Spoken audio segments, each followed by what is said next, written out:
ಚಿಕ್ಕಮಗಳೂರು ನಗರದ ಶಂಕರಪುರ ಬಡಾವಣೆಯಲ್ಲಿ ಶ್ರೀ ಗುರು ಶನೇಶ್ವರ ಸ್ವಾಮಿಯ ನೂತನ ದೇವಾಲಯವು ಭಕ್ತಿಭಾವದ ನಡುವೆ ಉದ್ಘಾಟನೆಗೊಂಡಿತು. ಈ ಸಂದರ್ಭದಲ್ಲಿ ನೂತನ ವಿಗ್ರಹ ಪ್ರತಿಷ್ಠಾಪನೆ ಕಾರ್ಯಕ್ರಮವು ವಿಜೃಂಭಣೆಯಿಂದ ನಡೆಯಿತು. ಒಂದು ಕಾಲದಲ್ಲಿ ಸಣ್ಣ ಮನೆಯಲ್ಲಿ ಚಿಕ್ಕ ವಿಗ್ರಹವನ್ನ ಇಟ್ಟುಕೊಂಡು ಪೂಜಿಸಲ್ಪಡ್ತಾ ಇದ್ದ ಶನೇಶ್ವರ ಸ್ವಾಮಿಯು ಇಂದು ಸುತ್ತಮುತ್ತಲ ಗ್ರಾಮಸ್ಥರ ಭಕ್ತಿ ಮತ್ತು ದೈವಾನುಗ್ರಹದಿಂದ ಭವ್ಯವಾದ ದೇವಾಲಯದಲ್ಲಿ ನೆಲೆ ಕಂಡಿರುವುದು ಎಲ್ಲರ ಗಮನ ಸೆಳೆದಿದೆ.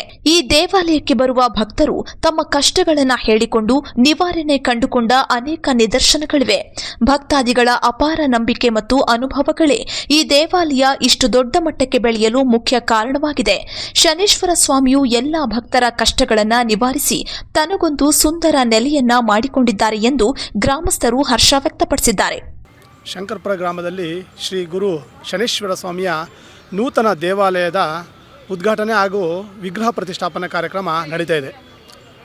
ಒಂದು ಕಾಲದಲ್ಲಿ ಒಂದು ಸಣ್ಣ ಮನೆಯಲ್ಲಿ ಒಂದು ಸಣ್ಣ ವಿಗ್ರಹ ಇಟ್ಕೊಂಡು ಪೂಜೆ ಮಾಡ್ತಿರ್ತಕ್ಕಂತಹ ಫ್ಯಾಮಿಲಿ ಇವತ್ತು ದೊಡ್ಡದಾಗಿ ದೇವಸ್ಥಾನ ಕಟ್ಟಿ ಇವತ್ತು ವಿಗ್ರಹ ಪ್ರತಿಷ್ಠಾಪನೆ ಮಾಡಬೇಕಂತ ಲೆವೆಲಿಗೆ ಬೆಳೆದಿದೆ ಅಂದರೆ ಆ ಪರಮಾತ್ಮನ ದೈವಾನುಗ್ರಹ ಅಲ್ಲದೆ ಬೇರೆ ಏನೂ ಇಲ್ಲ. ಯಾಕೆಂತ ಹೇಳಿದರೆ ಸುತ್ತಮುತ್ತಲ ಸುಮಾರು ಗ್ರಾಮಸ್ಥರು ಜನಗಳು ಬರ್ತಾರೆ, ತಮ್ಮ ಕಷ್ಟಗಳನ್ನ ಹೇಳ್ಕೊಂಡು ಆ ದೇವಸ್ಥಾನಕ್ಕೆ ಬಂದು ತಮ್ಮ ಕಷ್ಟಗಳನ್ನ ನಿವಾರಣೆ ಮಾಡ್ಕೊಂಡಿದ್ದಾರೆ. ಅದನ್ನು ಎಲ್ಲರ ಹತ್ರನೂ ಹೇಳ್ಕೊಂಡು ಇವತ್ತು ದೇವಸ್ಥಾನ ಇಷ್ಟು ದೊಡ್ಡ ಮಟ್ಟದಾಗಿ ಬೆಳೆದಿದೆ. ಆ ಪರಮಾತ್ಮ ಎಲ್ಲರಿಗೂ ಬಂದಂಥ ಭಕ್ತಾದಿಗಳೆಲ್ಲರಿಗೂ ಸಹ ಈ ನೂತನ ದೇವಾಲಯ ನಿರ್ಮಾಣ ಮತ್ತು ಉದ್ಘಾಟನಾ ಕಾರ್ಯಕ್ರಮದ ಯಶಸ್ಸಿನಲ್ಲಿ ದೇವಾಲಯ ಸಮಿತಿಯ ಸದಸ್ಯರ ಪಾತ್ರ ಮಹತ್ವದ್ದಾಗಿದೆ. ಸಮಿತಿಯ ಯುವಕರು ಮುತುವರ್ಜಿ ವಹಿಸಿ ಸ್ವತಃ ನಿಂತು ಕೆಲಸ ಮಾಡಿ ದೇವಾಲಯವನ್ನು ಈ ಮಟ್ಟಕ್ಕೆ ತಂದಿರುವುದಕ್ಕೆ ಸಮಿತಿಯು ಕೃತಜ್ಞತೆ ಸಲ್ಲಿಸಿದೆ. ಈ ಪರಮಾತ್ಮ ಅವರೆಲ್ಲರಿಗೂ ಆಯುರಾರೋಗ್ಯ, ಐಶ್ವರ್ಯ ಮತ್ತು ಅಭಿವೃದ್ಧಿಯನ್ನ ಕರುಣಿಸಲಿ ಎಂದು ಹಾರೈಸಲಾಗಿದೆ. ಅಲ್ಲದೆ ದೇವಾಲಯದ ನಿರ್ಮಾಣಕ್ಕೆ ಉದಾರವಾಗಿ ನೆರವು ನೀಡಿದ ಎಲ್ಲ ದಾನಿಗಳಿಗೂ ಸಮಿತಿಯು ಧನ್ಯವಾದಗಳನ್ನು ಅರ್ಪಿಸಿದೆ.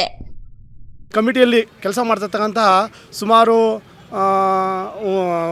ಹುಡುಗರಿದ್ದಾರೆ.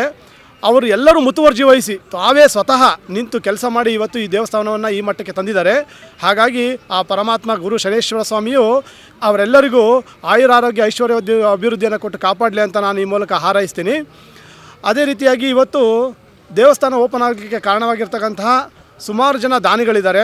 ಆ ದಾನಿಗಳಿಗೆಲ್ಲರಿಗೂ ಸಹ ಆ ಪರಮಾತ್ಮ ಆಯುರಾರೋಗ್ಯ, ಐಶ್ವರ್ಯಾಭಿವೃದ್ಧಿಯನ್ನು ಕೊಟ್ಟು ಕಾಪಾಡಲಿ ಅಂತೇಳಿ ಈ ಮೂಲಕ ಕಮಿಟಿಯ ಪರವಾಗಿ ಕೇಳ್ಕೊಳ್ತೇನೆ.